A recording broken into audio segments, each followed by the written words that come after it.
Midnight. A deserted parking lot. A woman in a designer dress collapses against her luxury car, mascara streaking down her face. She's lost everything in 24 hours: her empire, her family, her freedom. Then she hears a small voice in the darkness. "Miss, are you okay?" A homeless girl, no more than 8 years old, stands before her in rags. What happens next will shatter everything you thought you knew about success, failure, and what really matters. Before we begin, hit that subscribe button and ring the bell, because stories like this remind us what being human really means. Drop a comment telling us where you're watching from, and if you've ever been helped by a stranger when you needed it most. Now let's dive in.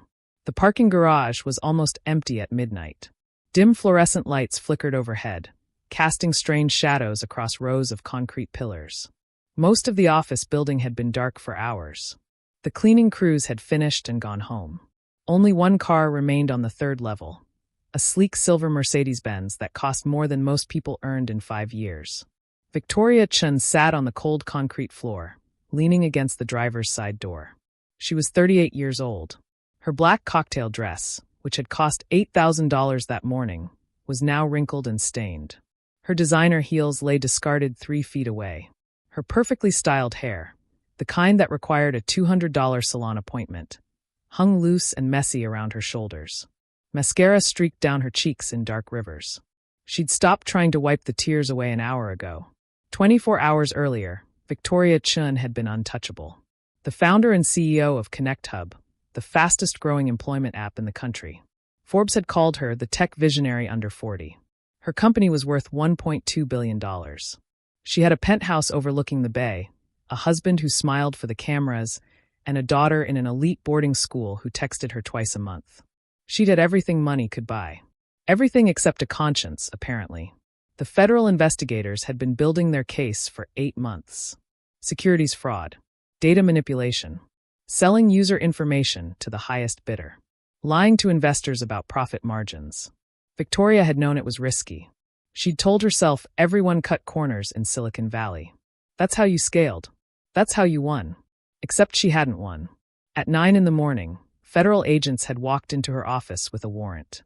By 10, her bank accounts were frozen, personal and corporate.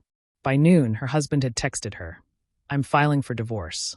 My lawyer says I can protect my assets if I move fast. Sorry. Business is business. Business is business." The words she'd lived by for 15 years, now used against her like a knife. Her board had held an emergency meeting at 2. They'd voted her out unanimously. People she'd hired, mentored, made millionaires. They'd turned on her without hesitation. By 4, news vans surrounded the building. By 6, her face was on every screen in the city. Tech CEO faces federal charges. ConnectHub founder accused of massive fraud. By 8, her lawyer had called. "Turn yourself in tomorrow morning. 9 a.m. sharp." She was looking at 7 to 10 years in federal prison. And so Victoria had driven here, to the parking garage of the building where she'd started ConnectHub 13 years ago. A tiny office on the second floor, just her and 2 developers, surviving on ramen and ambition. Back when she'd actually believed she was building something good. Something that helped people find work, connect with opportunities, build better lives. Before the money had corrupted everything. She'd parked her Mercedes and started crying. Ugly, gasping sobs that came from somewhere deep and broken inside her chest. The kind of crying that only happens when you realize you've spent half your life building the wrong dream. She didn't know how long she'd been sitting there. Time felt meaningless now. Then she heard footsteps. Small footsteps. Light and careful on the concrete. Victoria didn't look up. She didn't care anymore. Let someone see her like this. Tomorrow her mugshot would be everywhere anyway. Fallen tech queen. Billionaire fraudster. Let them take pictures now if they wanted. The footsteps stopped directly in front of her. "Miss." A child's voice. Young, maybe 7 or 8. "Miss, are you okay?" "Go away," Victoria said, her voice hoarse from crying. "You're crying a lot. Did someone hurt you?" "I said go away." There was a pause. Then the child spoke again, softer this time. "My papa used to say that when grown-ups cry like that, it means their heart is breaking. Not the kind of breaking doctors can fix. The invisible kind." Despite herself, Victoria looked up. A girl stood before her. Maybe 8 years old, with tangled brown hair that looked like it hadn't been brushed in weeks. She wore a faded red t-shirt with a cartoon character Victoria didn't recognize, full of holes along the hem. Her jeans were too short, ending several inches above her ankles, patched with mismatched fabric. No jacket, even though it was October and cold. No shoes.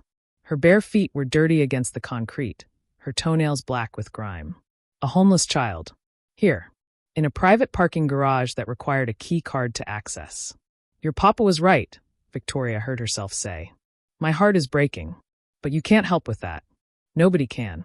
The girl tilted her head, studying Victoria with eyes that seemed far too old for her small face.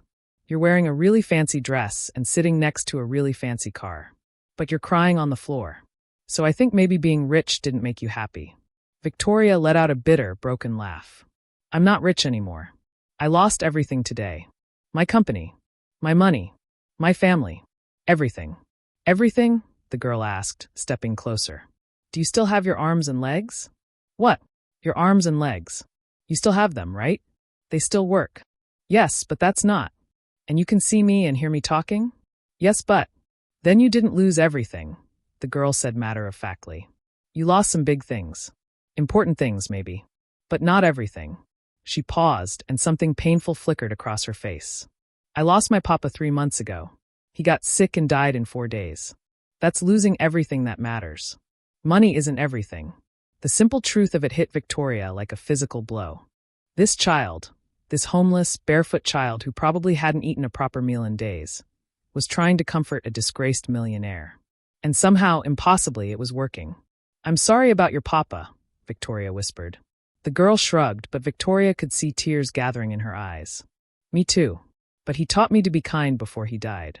He said kindness doesn't cost anything, so we should give it away as much as possible. She took another step closer. You look like you need kindness right now, miss. You look like you need someone to tell you it'll be okay. It won't be okay, Victoria said. I'm going to prison. I broke laws. I hurt people to make more money. I deserve what's happening to me. The girl considered this. Maybe, she said slowly. But Papa said everyone deserves kindness. Even when they mess up.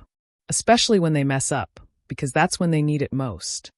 Victoria stared at this child, barefoot and homeless, offering wisdom that Victoria's $1,000 an hour therapist had never managed to provide. What's your name? Victoria asked. Lucia. What's yours? Victoria. Lucia extended her small, dirty hand with surprising formality. Nice to meet you, Victoria. Victoria shook it, this gesture from an 8-year-old somehow more meaningful than any business handshake she'd ever received.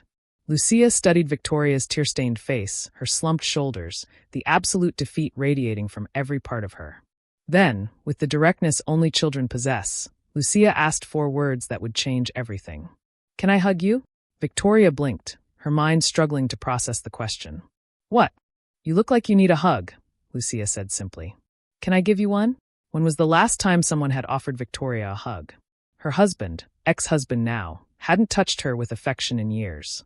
Their marriage had been a strategic partnership, 2 ambitious people building empires side by side. Her daughter, 15-year-old Emma, barely looked up from her phone when Victoria visited. The last time Victoria had tried to hug her, Emma had gone stiff and said, Mom, please. I'm not a child anymore. Her business partners didn't hug. They shook hands, exchanged air kisses at galas, stabbed each other in the back when it benefited their portfolios. Nobody had offered Victoria genuine human warmth in.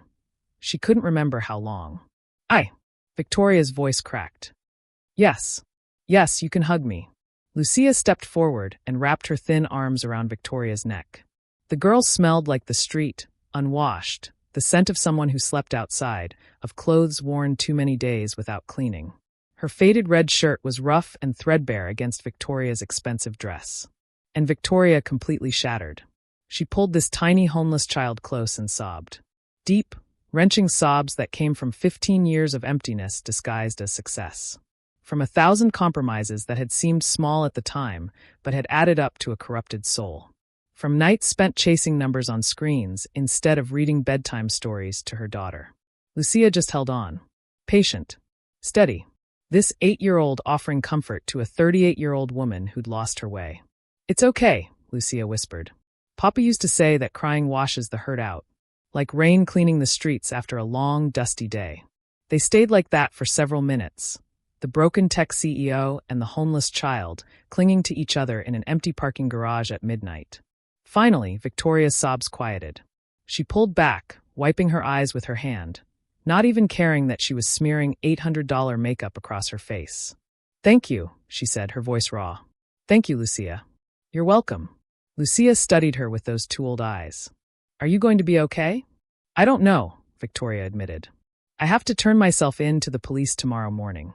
I don't know what happens after that. Papa used to say that every morning is a new chance to choose better. Even after you make mistakes. Even when everything goes wrong." Lucia paused, choosing her words carefully. "Maybe you can choose to be different now. To be kind instead of just successful." Victoria felt something shift deep in her chest. A crack in the armor she'd built around herself. "Lucia," she said slowly, "where do you sleep? Do you have somewhere safe? Sometimes the shelter has beds. Sometimes I sleep in the park by the fountain or under the bridge on 3rd Street. It's okay. I know which places are safer." "That's not okay," Victoria said firmly. "A child shouldn't be living on the streets." Lucia shrugged with the resignation of someone far too young to be so accepting of injustice. "After Papa died, the social workers came. But they said I had to go to a group home 3 hours away, and I'd never see this city again. Papa's buried here, at Rosewood Cemetery. I visit him every Sunday. If I left, I'd never see his grave again." Her voice became very small. "So I ran away. I've been managing." Victoria's heart cracked wider. This child was choosing homelessness over losing her last connection to her father. She reached for her purse, a limited edition designer bag that would be seized by federal marshals tomorrow anyway.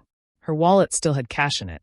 The credit cards were useless now, but she'd withdrawn $500 yesterday for reasons she couldn't even remember. $500. All the liquid money she had left in the world. She pulled it all out and held it toward Lucia. "I can't take that," Lucia said, stepping back. "Yes, you can. You gave me something tonight. Comfort when I needed it most, wisdom I'd lost somewhere along the way. Let me give you something back." "But that's a lot of money. You said you lost everything." "This money is clean," Victoria interrupted. "I earned it years ago, before I started making the wrong choices. Before I became someone I'm ashamed of. Please, take it. Use it for food, shelter, whatever you need." Lucia hesitated, then carefully took the bills with both hands, treating them with reverence. "Thank you, Victoria." "No, thank you." Victoria stood up, her designer dress wrinkled beyond recognition. "I have to turn myself in tomorrow at 9. But tonight, right now, I want to do something right for once." The Mercedes glided through empty city streets, its headlights cutting through the midnight darkness. Victoria drove carefully, aware of the precious cargo in her passenger seat. Lucia sat with her bare feet tucked under her, staring out the window at the passing streetlights like each one was a small miracle. Maybe when you'd been sleeping under bridges, even a warm car felt like luxury. "The shelter's on Parkview Avenue," Lucia said quietly. "Father Benedict runs it. He's nice. He lets me stay when there's room." "We'll make sure there's room tonight," Victoria said. She pulled into the parking lot of St. Anthony's Community Shelter 15 minutes later. The building was old, a converted school from the 1960s, with chipped paint and windows that probably leaked in the winter. But lights glowed warmly from inside, and a hand-painted sign by the door read, "All are welcome here." Victoria and Lucia walked in together. The front desk was staffed by a tired-looking woman in her 50s with kind eyes and gray hair pulled back in a bun. Her name tag read Margaret. "Lucia." Margaret's face lit up. "Sweetheart, we haven't seen you in almost a week. We were worried." "I'm okay, Miss Margaret. I met someone who wanted to make sure I had a safe bed tonight." Lucia gestured to Victoria. Margaret looked Victoria up and down, the expensive dress, the designer purse, the tear-streaked makeup, and her expression became carefully neutral. She'd probably seen plenty of wealthy people drop by shelters over the years. Most donated money and left quickly, uncomfortable with the reality of poverty up close. "I'm Victoria Chun," Victoria said, extending her hand. "I need to make sure Lucia has a bed tonight. A safe one. And food. And," she paused thinking, "is Father Benedict available? I'd like to speak with him about long-term options for her." Margaret shook her hand, surprise flickering across her face. "It's midnight, but he's still up doing paperwork. Let me get him." A few minutes later, an elderly priest emerged from a back office. Father Benedict was perhaps 70, with white hair, gentle brown eyes behind wire-rimmed glasses, and the kind of face that had clearly spent decades listening to human suffering. "Miss Chun," he said warmly, shaking her hand. "Margaret says you're concerned about young Lucia here." "I am. She's been on the streets for 3 months. She's 8 years old." "This isn't," Victoria's voice cracked. "This isn't acceptable. There has to be something we can do." Father Benedict's expression grew sad. "We've tried. Social services came when her father passed. But Lucia ran from the group home they placed her in. She keeps running because she won't leave the city. Won't leave her father's grave." "I can't leave Papa," Lucia said softly. "He's all I have left." Victoria crouched down to Lucia's eye level. "What if we could find you a foster family here? In the city? So you could stay near your papa." "The wait list for local foster placements is 18 months long," Father Benedict said gently. "We've tried. The system is overwhelmed." Victoria felt the old instinct kick in, the problem-solving drive that had built a billion-dollar company. But this time, it wasn't about profit margins or market share. It was about saving one small life. "Then we need to find another way," Victoria said firmly. She looked at Father Benedict. "Tomorrow morning at 9, I'm turning myself into federal authorities. I'm facing 7 to 10 years for securities fraud and data manipulation." She watched his expression carefully, waiting for judgment. Instead, he simply nodded. "I saw the news. I'm sorry you're going through this." The unexpected compassion made Victoria's throat tight. "I deserve what's coming. But before I go, I want to do something right. I want to set up a fund, a trust, specifically for Lucia. For her housing, education, medical care, everything she needs until she's 18. Can you help me do that in the next 8 hours?" Father Benedict blinked. "Miss Chin, that's incredibly generous, but I have liquid assets they haven't frozen yet. A personal account my husband didn't know about $200,000. Money I earned before the fraud started, before I lost my way. It's clean. And I want Lucia to have it." Victoria felt tears rising again. "This child showed me more grace tonight than I've shown anyone in 15 years. Let me do this one decent thing." "Victoria," Lucia whispered, "that's too much." "I can't." "Yes, you can. And you will." Victoria took Lucia's hands. "Your papa used my app to feed you, to keep a roof over your head. He used the good thing I built before I corrupted it. Let me honor his memory by making sure his daughter has a real chance." Father Benedict studied Victoria for a long moment. Then he nodded slowly. "I know an attorney who does pro bono work for the shelter. I'll call him tonight. We can have papers drawn up by morning." "Thank you." Victoria felt something loosening in her chest, a knot of shame and guilt beginning, just barely, to untangle. Over the next 2 hours, Victoria worked with Father Benedict and his attorney friend, a sharp-eyed woman named Patricia who arrived in sweatpants but carried a briefcase. They drafted documents creating an irrevocable trust for Lucia Martinez, managed by the shelter, with funds allocated for housing, education, healthcare, and a monthly stipend until age 18. Victoria signed everything with shaking hands, watching 15 years of hoarded wealth redirect toward one small life. While the adults worked, Margaret had taken Lucia for a shower, found her clean clothes from the donation room, and fed her a hot meal. When Lucia emerged an hour later, scrubbed clean with her hair combed, and wearing pajamas that actually fit, Victoria barely recognized her. She looked like what she was, a child. Just a child who deserved safety and love. "All set," Patricia said, sliding the final document across the table. "The trust is funded and active. Lucia will have everything she needs." Victoria nodded, unable to speak. Father Benedict walked her and Lucia out to the main room, where a bed had been prepared in the women's dormitory. "She'll be safe here tonight. Tomorrow we'll start looking into local foster options with actual funding behind the search. Money opens doors, even in an overwhelmed system." Victoria knelt down to Lucia one last time. "Thank you," she whispered. "Thank you for reminding me what matters. What really matters." Lucia hugged her tightly. "Will you be okay? In prison? I don't know. But I'm going to try to be. I'm going to try to choose better, like your papa said." Victoria pulled back, looking into those old young eyes. "I'm going to work with my lawyers to pay back everyone I hurt. And when I get out, I want to rebuild Connect Hub the right way. The way it was supposed to be. Helping people like your papa find honest work." "I think papa would like that," Lucia said softly. "I hope so." Victoria stood, wiping her eyes. Will you write to me? When you're settled somewhere safe? Yes. I promise. Victoria walked toward the exit, her heels clicking on the worn linoleum. At the door, she turned back. Lucia stood in the middle of the shelter's common room, clean and fed and safe, holding the hand of Father Benedict.